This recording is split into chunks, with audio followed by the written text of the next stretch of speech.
Good afternoon, everyone. I am the Cynic. In my last video, The Real Man versus the Good Man, I received a few comments that went along the lines I expected, that there shouldn't be labels for men, just men.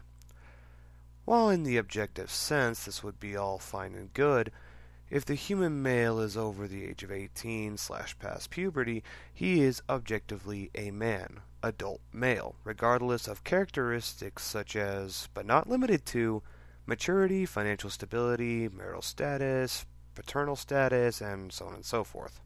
However, and though it may be unpopular to say, there are degrees of man, at least in my subjective interpretation.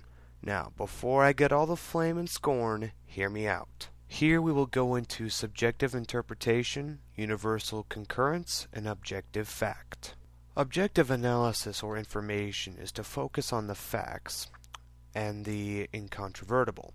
What is objective cannot be subject to personal interpretation, such as the sciences or mathematics.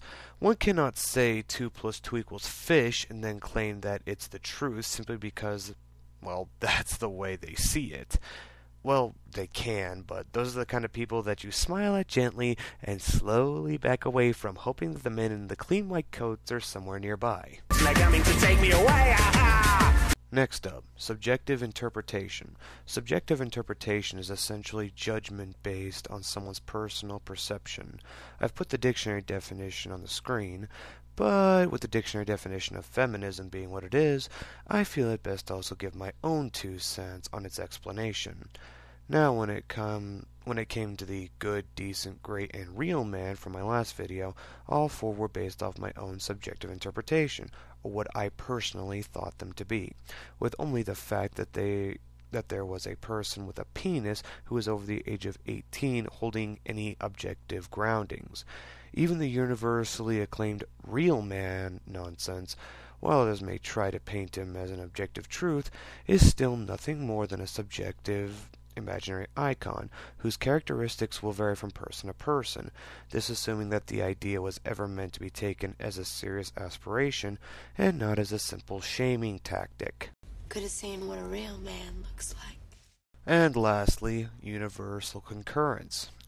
Universal concurrence is when a society or group endorses a specific or general idea of something and tries to make the idea almost objective.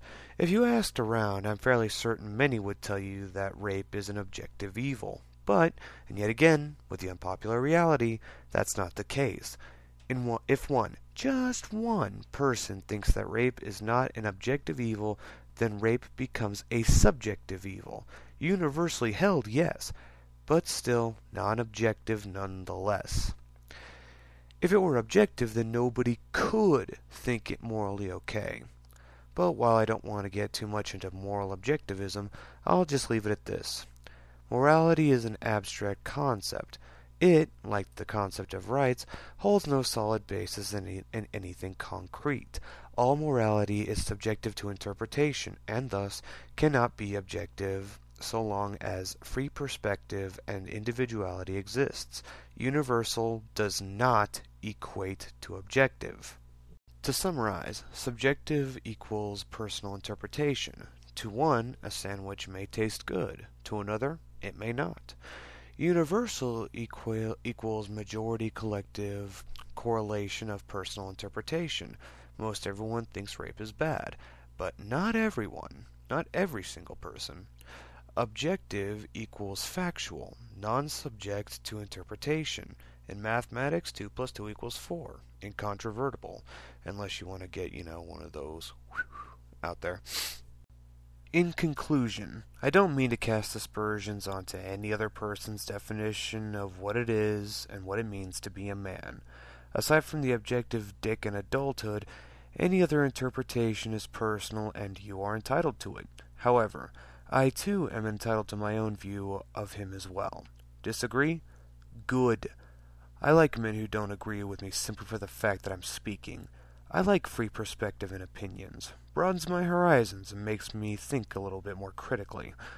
Freedom of thought and opinion are 2 of the greatest traits that man has to offer. And if left to have more freedom to dwell on such concepts like science and mathematics, instead of having to worry if their findings will offend anyone, we will finally begin to see humanity's true capabilities unfold as they should have so many years ago. A bit optimistic? Yeah, but hey, a guy can dream, can't he? I am the Cynic, everybody. Have a nice day.